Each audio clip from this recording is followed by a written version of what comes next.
Hi, Cancer. This is Healing in Reach Tarot. I am here to do your monthly May reading for the Sun, Moon, Rising, and Venus, perhaps, of the sign of Cancer. Thank you so much for joining me. If you're new here, please hit subscribe. And if this video resonates with you, please be sure to like it so it can share with more people. Thank you so much for all of your likes and subscribes. I'm new here, but I'm very excited to do readings for you. In the description box below, there is a link for distance energy healings with moi through Skype, and also private tarot readings. And sorry, my brain is trying to think of everything I have to say, and I want to get it out quick because I don't want to waste your time, blah, blah, blah. The other thing is, this will not resonate with everyone. And as I do the readings, I'm getting a sense of how, when, a composite of somebody's birth chart is many different signs. And so it's interesting sometimes to look at different videos, depending on what your moon sign is and your sun sign. So if this doesn't resonate for you as a sun Cancer, maybe it will as a moon Cancer. So just take that into consideration. And if it's not your reading this time, maybe it will be next time. So keep all of that in mind. So I like to start off with a oracle card, and it's the Crystal Mandala deck that I'm using. Show me the card that is the most overall spiritual energy for the sign of Cancer for the month of May. This deck is quite beautiful. It has a goddess and a crystal linked to each card, and the descriptions for each card are just amazing. So that feels good. All right, Cancer. Oh, Cancer. You get the card of sensitivity.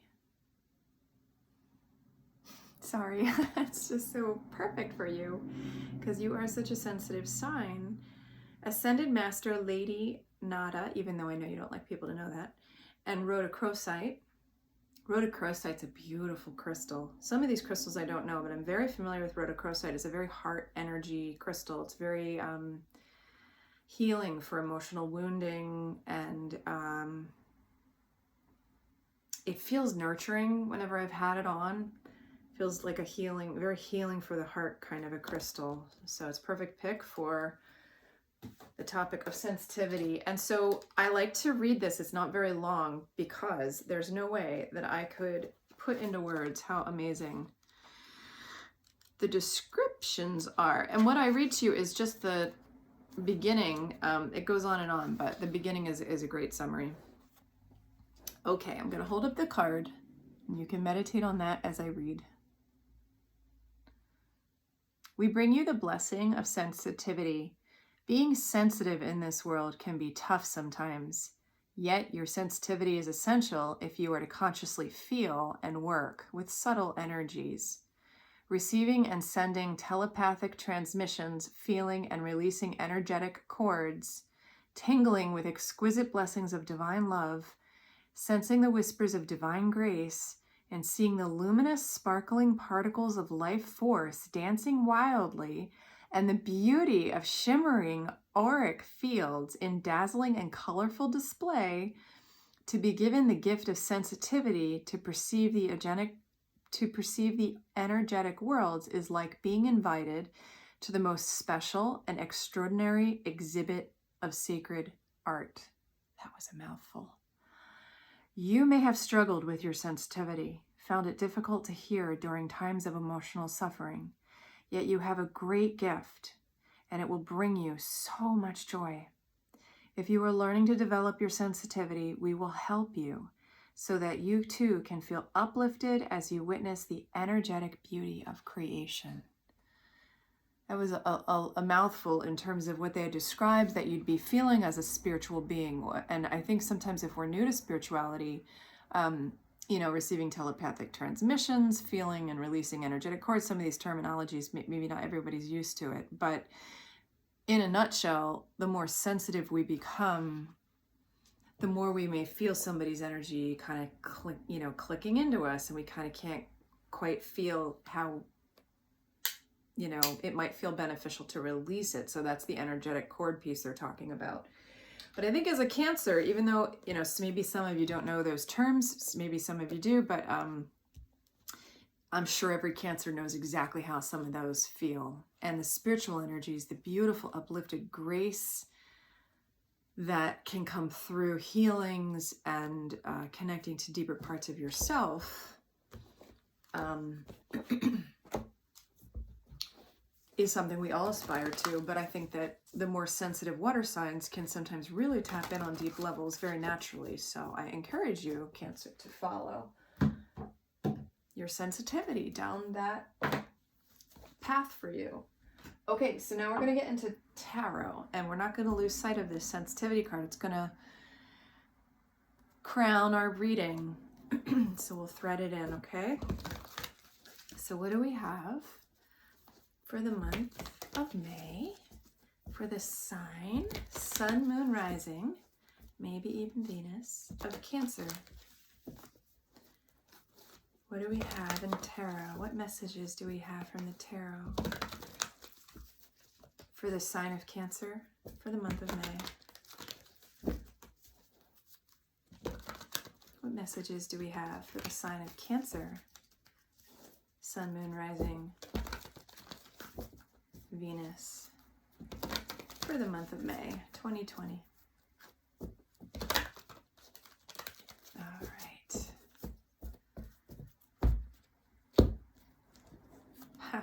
It's funny, I usually make 3 piles, but somehow the top of that pile didn't want to be cut. I'm going to do a Celtic cross spread,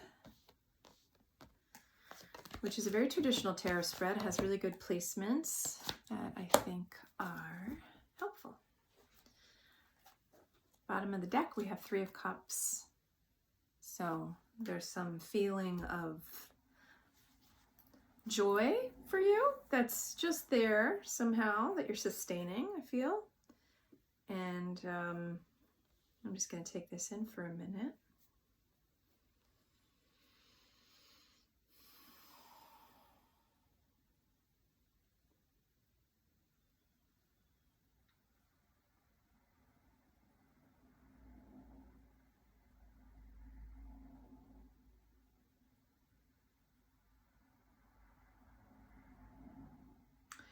Getting an overall feeling of you're learning boundaries, you're learning how sensitivity and boundaries work in the world or for you. It's very much a lesson that, pandemic or not, had been going on, will be going on, is going on for you. So boundaries and listening, I sort of feel like there's a certain level of your life going on in a way that it hadn't been going on before the pandemic. Some of these lessons don't feel related to that exactly. Sometimes these readings are really, the pandemic's really coming in as part of the reading. For you, I don't feel that as much. Not that it's not there, but it's less so. This is less so about that. And okay, so the beginning of the reading is you show up as the 10 of Pentacles, as the seeker. What that was telling me is, you know, you can bring this all, you want the full package of life, like the full legacy of a situation that gives you sustenance and gives you security and gives you romantic fulfillment. All of that good stuff is packed into this card. It's one of the happiest, most stable cards of the deck. It's a culmination of, you know, happiness on every level. And I feel like you feel empowered that you can create this for yourself. You're coming in as the seeker and having hope towards this. You feel empowered. I feel like because the 8 of Pentacles is crossing you, like you know how to make this work. Like you know how to, like I feel like you're feeling empowered. Like you know how to put in the work to create this. That's how you're feeling as the seeker. And I think what's challenging you, sometimes I see the beneath card, like what's beneath you is somewhat subconscious, and then sometimes it's a force then that's challenging us because it's subconscious.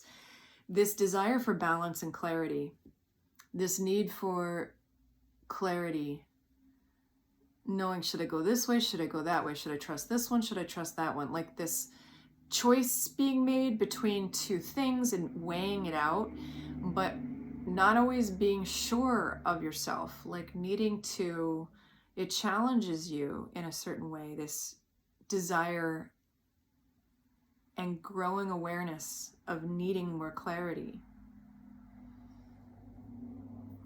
This is beneath you. Sometimes people call out signs that you might be dealing with.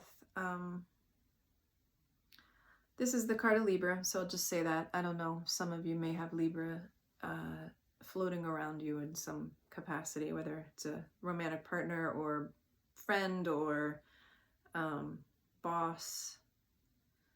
And so the recent past is the Hermit. So you've spent a lot of time in introspection. You've spent a lot of time in being by yourself. You know this energy. You feel kind of like complete there, I'm getting. And sustained, like a sustenance feeling I'm getting. That you feel, you know who you are on lots of levels. Like I feel like you know what you want. You've looked within. You've come to a good meeting of yourself in the recent past. What crowns you is the Devil. This is a Capricorn. So if you're dealing with Capricorn in any way, shape, or form, capacity. And these two are major arcana cards, beneath you and above you as the Seeker. So the crowning card talks about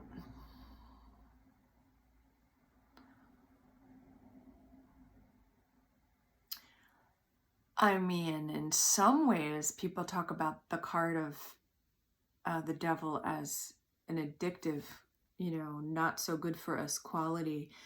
I'm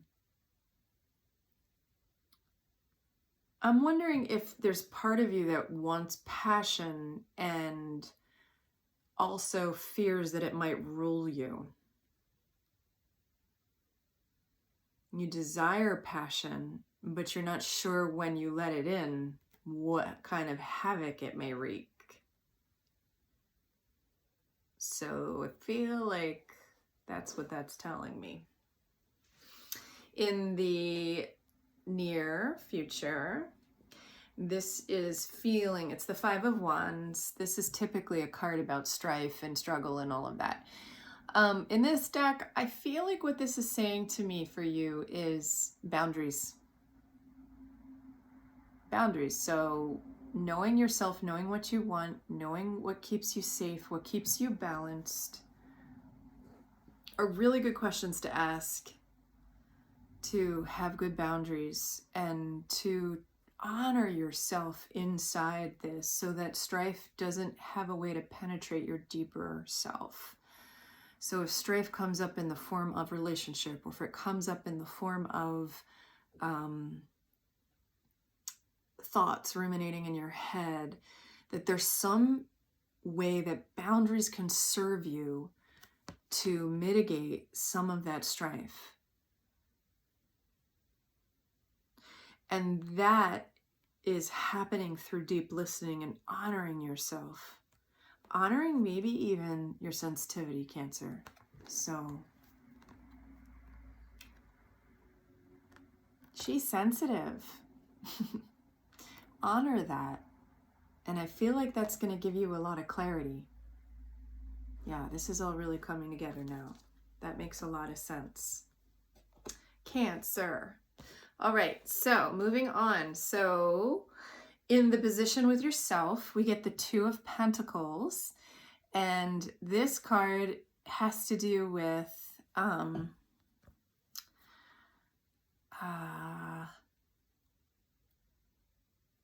kind of like topsy-turvy kind of a feeling, like not knowing which end is up. Like this could go wee, like those amusement rides that you see where the, it spins around and jostles you all up. Just kind of take in a little bit more of what this could be. It maybe also is choosing between two situations, two polarized situations. But more than that, I'm really getting just a feeling of being jostled around. So I don't know if you're in a position right now where life just is making you feel jostled around in your inner nature. There's something going on with your inner relationship to yourself. This is the self position in the Celtic cross. So you're not going to the depth of the sensitivity enough to feel that you can not be in this energy. So if you go deeper and you hang out with sensitivity, this will calm down. And then as we move on to the outer environment card, this is the 6 of Pentacles. This also is a boundary card for me. It's like, you know, how much is that person giving to me? How much am I giving back? Like, give and take. Is it fair? Is it balanced? How's everybody's energy feeling? You included. So it's definitely a card of give and take and awareness of balance again. So this balance theme is just threading its way all throughout. So there's something in your outer environment, and I'm feeling like it's not necessarily one relationship. I'm feeling like it's about, this whole reading for you, Cancer, is about your relationship with boundaries in general, relationships in general. That's coming through very strong. And then the hopes and fears position is the 8 of Swords. This card is Gemini. Oh, we just did Gemini, right? Anyway, yeah, there's association with Gemini in this. Or maybe it's 9 of Swords, or maybe it's both. But anyway, the 8 of Swords is about real oppression, you know, real self-made kind of conflict inside yourself. This is just your hopes and fears. So this is kind of like not trusting yourself, I feel like, is coming through. So it's like there's the possibility of you fearing that you don't trust yourself, or you get into the positions where you don't trust yourself, and then it just ruminates and causes a bit of self-restriction in not knowing how to proceed forward. So that's a fear. So just highlighting a fear there. And the final outcome is clarity. New beginnings starting with clarity. So clarity, clarity, clarity, clarity, clarity. All these lessons around boundaries to bring in clarity, and sensitivity is your doorway in. It's maybe avoided. You can avoid it when you're, you know, at the supermarket or you're talking to somebody. You don't have to be sensitive, but on your own, you really can be sensitive with yourself, and it will be this treasure trove, this deep wellspring for you, that feeling your sensitivity will blossom into knowing your boundaries and then having a lot of clarity in how to proceed forward in relationship. So that's my reading for you. Please like this video so it can be seen by more people, and subscribe if you'd like to receive more. I am going to really try and get into doing maybe even weekly readings. We'll see, maybe bi-monthly, but right now I'm doing just monthly. So please subscribe so you get the next one. And this channel, I don't know if I said in the beginning, is also dedicated to doing guided meditations. So there will be some guided meditations coming through this channel as well. So thank you so much for joining me, Cancer, and I look forward to seeing you again. Stay safe out there, and many blessings.